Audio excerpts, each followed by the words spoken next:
Amen. If you have your Bibles, I would like for you to go to the book of Job.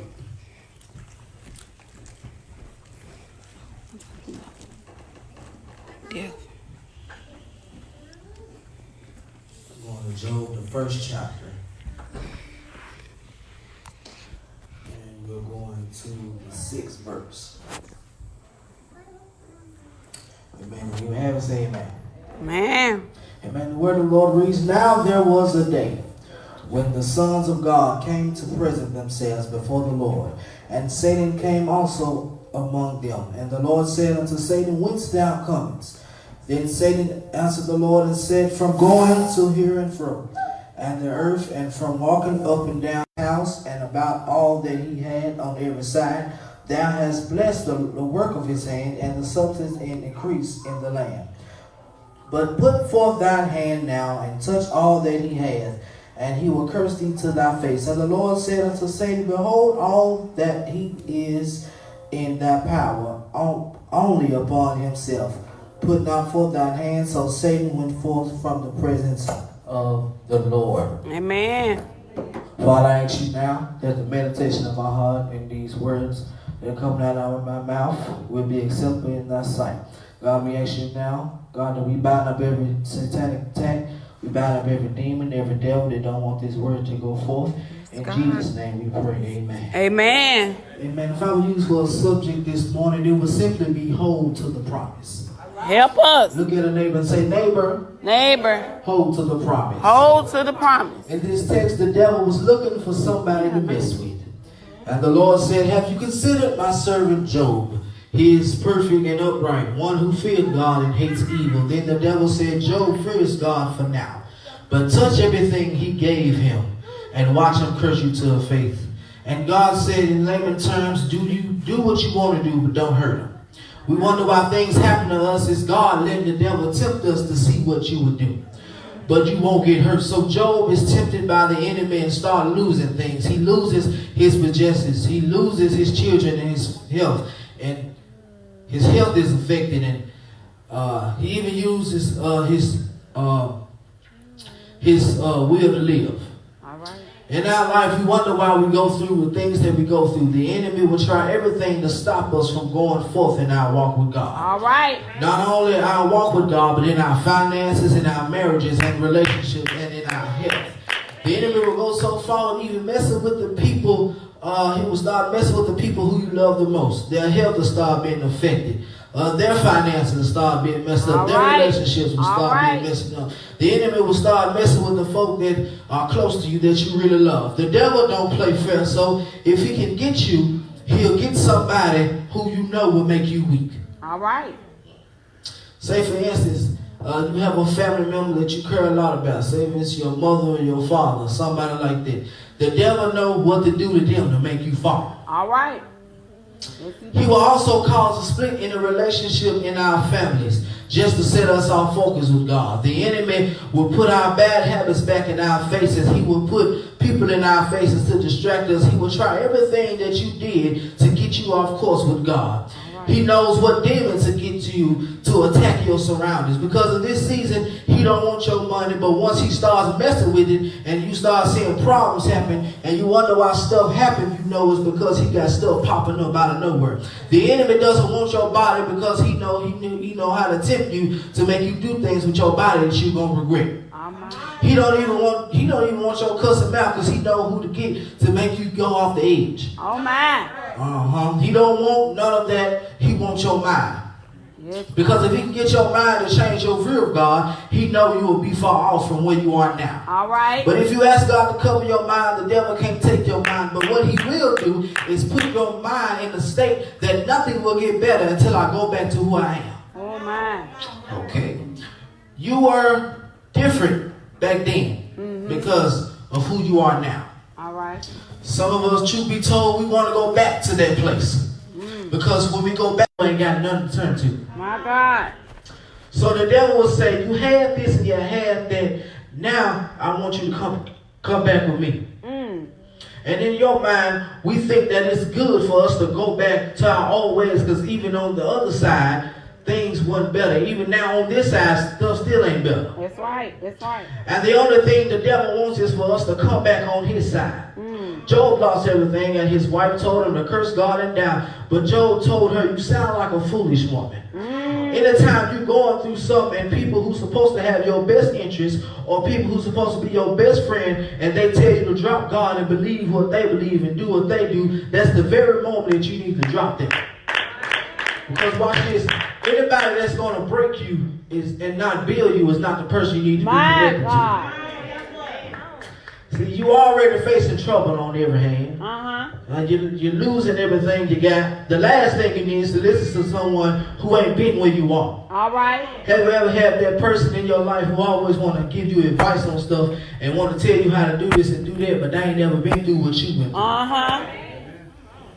God would allow you to have many challenges in this walk, but he will let you go through it to make you stronger. Yes. Yes, you're going to lose friends. Yes, you're going to lose people. Yes, you will lose relationships and positions, but you have to hold on to the promise of God. Yes. He made you a promise that he will bring you through. He made you a promise that he will pull you out. He made you a promise that you will come out. It's going to be a struggle, but this won't kill you, but it will make you. All right. You want some of y'all, we've been talking about breaking curses for the last summer. You want to break a curse, hold to the promise of God.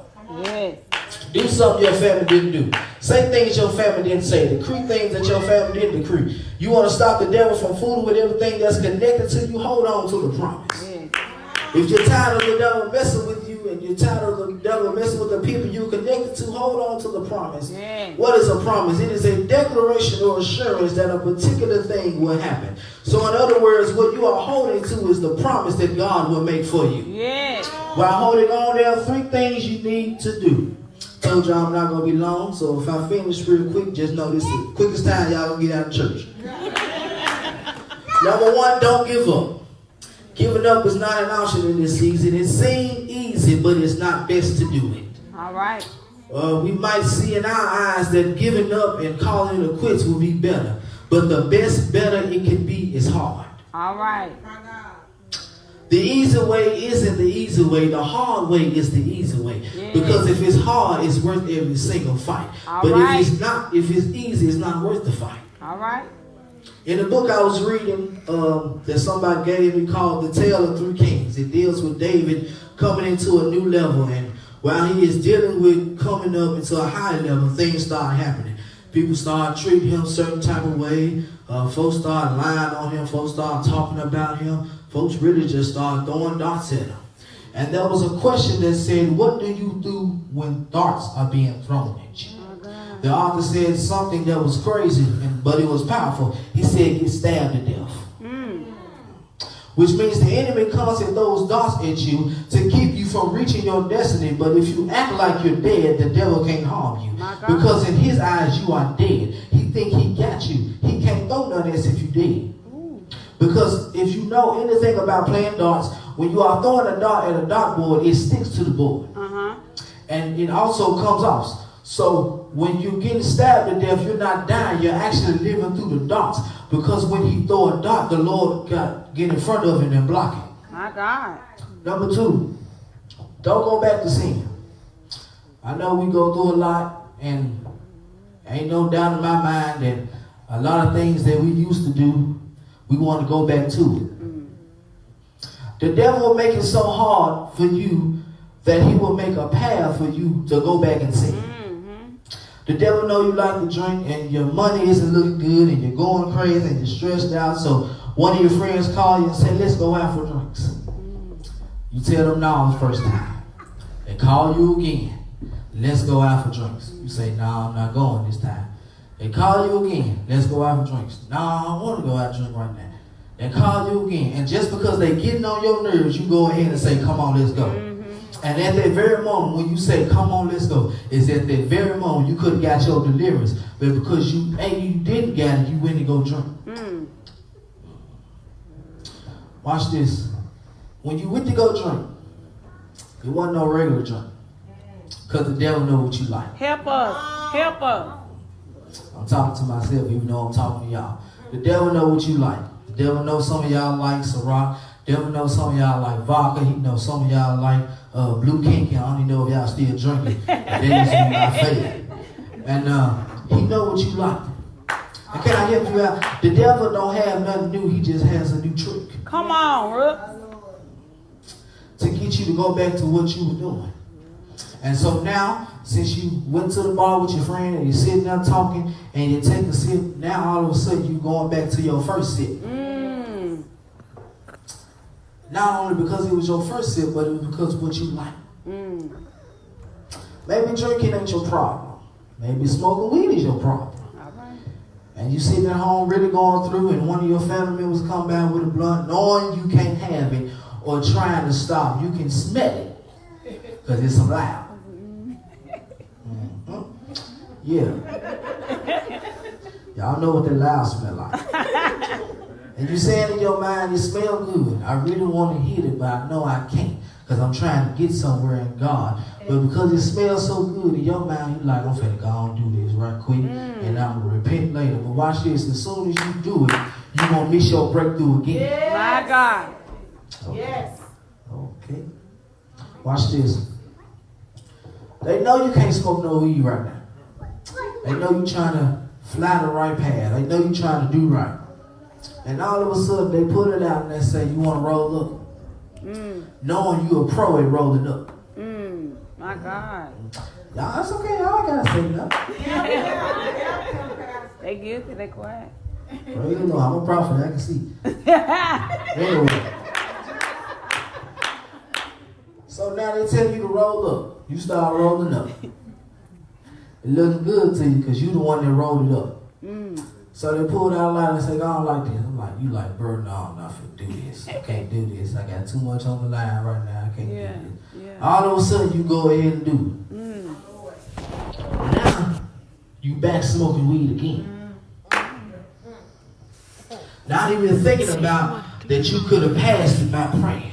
My God. You could have passed it by doing something else. The only thing that was on your mind is now getting high because it smelled good and you got a good hit. Because the only reason you know it's some good weed is when you get a good cough. All right. You talking, they ain't saying nothing. Yeah. Y'all know what it's like. You get your first hit and you get that good cough like Craig and Friday. Yeah. And so now, you back smoking weed again. Now you drinking again. Because somebody asked you to go drink again. Now you're drinking again, not knowing that was a distraction. Not knowing now that you're smoking again because somebody pulled up and you knew that it smelled good and you said, no, I can't break this. I'm going to have to go and do it one time and repent. Now you in trouble. My God. Help now. Because instead of you holding on to the promise of God, now you're going back to what you were supposed to do.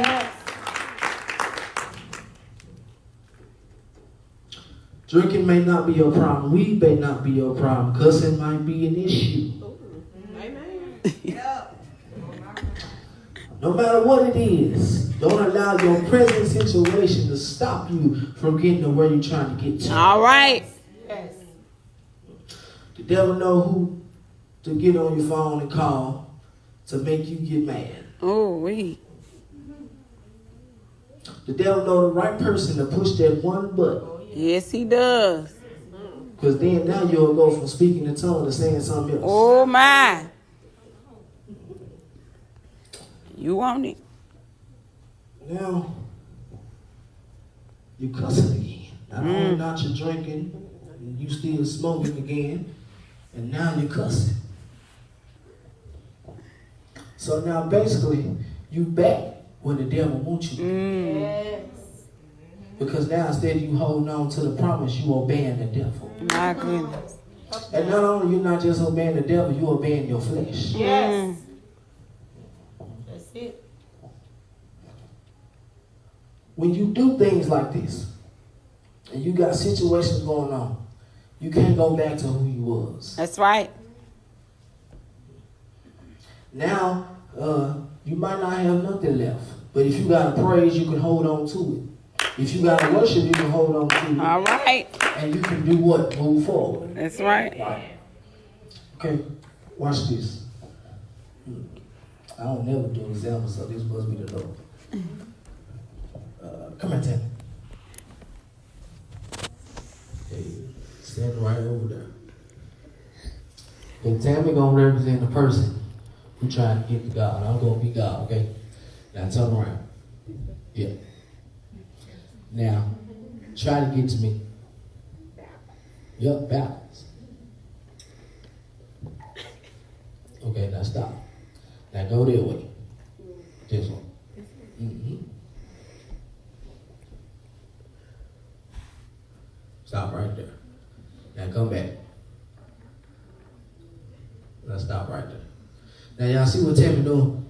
Tammy trying to get to God, but she going backwards. And no matter which way Tammy gonna go, if she's still going backwards, it's gonna take her longer to try to get to me. So you sit down, Tammy. So what we doing in this season, instead of us going forward, we going backwards. And you can't go backwards. You can't go forward going backwards. Yeah.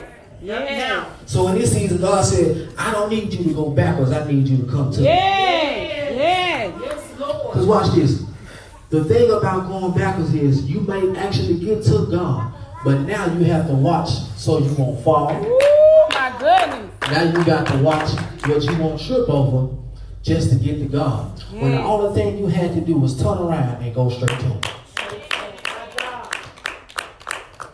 So God said, I want y'all to move forward in this season. He said, to hold what you have, to hold on to the promise. He said, don't give up. Don't go back to sin. And the Lord said, move forward. I'm going to say this and I'm done.